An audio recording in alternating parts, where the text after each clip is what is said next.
takimin që patëm në Odë Ekonomike me zyrën e ZRE-s dhe bizneset, keni numër shumë i madh i biznese, afro 100 biznese, më të mëdhajat dhe dominun ato që i kemi prodhuese. Është një shqetësim i bizneseve për vendimin e ZRE-s, i cili kërkon që bizneset mbi 50 punëtor ose mbi 10 milion euro që kanë qarkullim prej një qershorit të dalin në tregun e hapur. Pa të mundësi edhe zyrtarët e ZRE-s mi dëgju shqetësimet e biznesit, në këtë rast më të theksuar ishin dhe shqetësimet më të mëdha ishin të sektori i prodhimit, për arsye se dihet që dalja në treg parashifet që të ketë edhe rritje të çmimit të energjisë elektrike, ku do të ketë efekt zinxhiror të prodhuesi, do të arrit kostën e prodhimit ose kostën e produktit, i cili më pas kostot do t'i bartet konsumatorit dhe produkti jonë brenda tregut të Kosovës nuk do t'jetë konkurent me produktin e importuar siç ka qenë deri më tani, por do t'jetë më i shtrenjtë se sa produkti importuar. Dhe mos të folum kështu që edhe në tregun e huaj do ta humbë mundësinë që të jetë prezent për arsye se janë kontrata të lidhura shumë herët me çmime të caktuara dhe në moment që ngritet çmimi ekziston friga dhe ekziston paralajmërimi që nuk do të blehet të marrë në tregun e huaj produkti i Kosovës. Për këtë arsye, mbasi diskutimeve të shumta që patëm me zyrtarët e ZRE-s, ishte kërkesë e të gjithëve që parashifet mundësia mu shtys të paku një vit ky vendim për me fillu mu implementu, do mund që bizneset e mëdha të dalin në tregun e hapur, për shkak pikërisht këtyre shqetësimeve. Dhe e dyta ishte që të drejtohemi institucioneve të vendit që në rast se nuk gjendet mirëkuptim që të shtyhet ky vendim, së paku siç veprohet në të gjitha shtetet e rajonit, po edhe në shtetet e Bashkimit Evropian, në disa shtetet të Bashkimit Evropian, që sidomos sektori i prodhimit, bizneset të cilat janë prodhues të subvencionohen. Sa për informacion, sipas danave që i kemi marrë ne si Odë Ekonomike nga administrata tatimore, pas këtij vendimi në tregun e hapur duhet të dalin 1294 biznese, domethënë janë 61 biznese që kanë të punësuar më shumë se 50, ndërsa janë 318 biznese të cilat kanë qarkullim më shumë se 10 milion. Kurse sipas sektorëve, këtu hyn tregtia me shumicë dhe pakicën 439 kompani, prodhimi vjen me 197 kompani, ndërtimtaria është me 35 kompani, informacioni dhe komunikimi janë me 67 kompani dhe vijnë të tjera të mbas këtyne. Prap për theksoj që kërkesa e të gjithëve ishte që të shtyhet së paku për një vit implementimi i këtij vendimi, për shkak se biznesi është përballë me sfida të shumta dhe kjo sfidë është sfidë shtesë që më të vërtetë vjen në pikpyetje sidomos sektorin e prodhimit. Ne dihet që edhe janë shifrat zyrtare nga administrata doganore e Kosovës që eksportin ende nuk kemi arrit që ta kapëm 1 miliard, ndërsa importojmë 6 miliard. Dhe nëse kjo bëhet barë për sektorin prodhues, atëherë kjo shifër do të shkon duke ra dhe bilanci tregtar do të prishet, do të ketë rritje të papunësisë dhe do të ketë kurrje të produkteve të Kosovës, jo vetëm brenda vendit, por edhe jashtë vendit. Por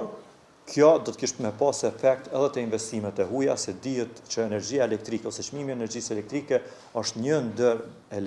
faktorët pse një investitor bie dhe investon në Kosovë, për shkak që çmimi i energjisë ka qenë më i lirë. Nëse është më shtrenjtë, dhe na del më shtrenjtë se sa i rajonit, atëherë do ta kemi vështirë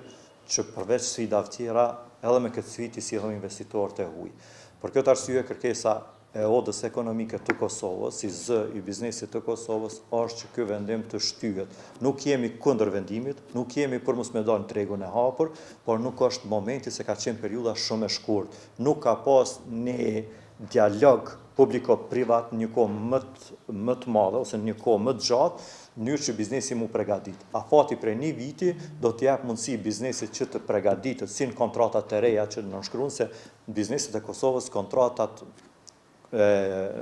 kontratat e shitblerjes i bëjnë në afate 1 vjeçare. Dhe kjo do të jap mundësi biznesit që të përgatit kontratat e reja me çmimet e reja, të përgatit pasqyrat e veta financiare dhe vendimi të fillojë mu implementu ashtu siç parashihet. Dhe kërkesa tjetër që vjen për partitë politike nga Oda Ekonomike e Kosovës është që sa ma shpejt që është e mundur t'i kemi të konstitura institucionet e vendit, t'i kemi të themelura institucionet e vendit, si qeverin, si Kuvendin e Kosovës, në mënyrë që ne t'kemi mundësi ku më ju adresu. Për shembull, është kushti që është i parapon me ligj për 50 punëtorëve. Ky kusht nuk përkon me realitetin, për arsye se kemi shumë startupa, të cilat institucionet e vendit i kanë subvencionu mu themelu. Ato startupe tani janë mjaftë të suksesshme, i kanë mbi 50 punëtorë, për në qoftë atë startup e qet në tregun e hapur, të brenda 24 ore e mbyll atë startup. Dhe nuk është interes i shtetit, nuk është interes i ekonomisë që ato startupe ose ato biznese të vogla, që nuk kanë qarkullim mbi 10 milion, po i kanë 50 punëtorë të mbyllën. Për këtë arsye këtu na nevojitet një ndryshim ligjor për me qartësu çështjen e të punësurve. Dhe kërkesa jonë prap është ndaj partive politike që sa ma shpejt që është e mundur për të mirën e ekonomisë të kemi institucionet fuqi plote.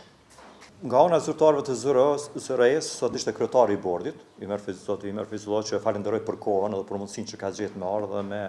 me qartësu para biznesit, po edhe me i marrë me veti shqetësimet e biznesit. Ka mirë kuptim sa i përket sidomos sektorit prodhues, mirë po arsyetimi i ZRE-s është ata janë vetëm organ regulativ dhe ashtu janë, kushti për 50 punëtorë është kusht ligjor, dhe për të ndryshuar ai kusht duhet patjetër më bë plotësim ndryshimi i asoj dispozite, së paku atij neni. Mirë po ZRE-ja është përkrahase e biznesit që me gjetë prap me institucionet, këtë rast me qeverin, po edhe me komisionin që është për ekonomi brenda Kuvendit dhe energji, brenda Kuvendit të Republikës Kosovës, që me gjetë mundësinë në rastin që të arsyeshëm që me shty vendimin për një periudhë caktuar si fazë tranzitore që më dhon mundësinë biznesit më u përgatit për fatin ton të keq. Ky vendim ka kohë që duhet dhe në kohën kur nuk i kemi fuqi plot institucionet, ne kemi qeverinë në detyrë, mirë po nuk kemi komisione brenda Kuvendit, nuk kemi kuvend. Kështu që kërkesa jonë është që t'i kemi sa ma shpejt fuqi plote dhe kemi mundësinë ku t'i adresohemi me kërkesë dhe t'ju ndihmojmë institucioneve që mos dëmtohet biznesi, është interes kombëtar që biznesi mos mu dëmtu. Ndërsa sa mundet me ndiku prapë është çështje e furnizuesve, sipas ZRE-s në Kosovë veprojnë 19 furnizues, duke pas parasysh që edhe kemi marrëveshje me Maqedoninë e Veriut edhe me Shqipërinë, që furnizues të licencuar në Shqipëri kanë të drejtë pa asnjë kufizim të ofrojnë edhe në Kosovë, po ashtu dhe ata të Maqedonisë së Veriut. Tani është çështja se sa mundet mu gjetë çmimi i energjisë elektrike është shumë herët për të konstatuar, mirë po që ishin një zërit edhe bizneset të cilat veç kanë pas kontaktet e para, po dhe zyrtarët të ZRE-s që është më i lartë se sa që e kishëm tani. Dhe kjo do të për qytetarin e Republikës Kosovës do të thotë ulje të standardit, për arsye se nëse një produkt e blen me shumë më shtrejt siç e ka bler sot, për qytetarin ajo është inflacion. Dhe ajo është humbje e vlerës së parës së tina. Dhe kjo është kërkesa jonë që nuk është momenti, ne nuk antarët e odës ekonomike dhe oda ekonomike e Kosovës nuk është kundër liberalizimit. Jemi pro liberalizimit. Mirë po me gjithë momentin, së bashku me gjithë momentin më të mirë të duhur që nuk e dëmton as biznesin, po edhe që na jap mundësinë me implementu vendimin në mënyrë më drejtë të mundshme. Jo, ne mendojmë në bazë sasisë së shpenzuar. Duhet t'jekët 50 punëtorë, duhet t'jekët edhe numri i qarkullimit mbi 10 milion, po duhet t'jetë me shpenzim. Sikurse që kanë qenë tarifat e vendosura për shembull për qytetarët e Kosovës, që kur shpenzon deri në 800 kW, ka këtë tarif mbi 800 këtë. Kjo kishme pas logjikën dhe kjo kishme qenë ai maci mas feri për mi vendosë bizneset e caktuara në tregun e hapur nëse shpenzojnë mbi një sasi që kishëm vendosë së bashku me ZRE-n dhe me bizneset.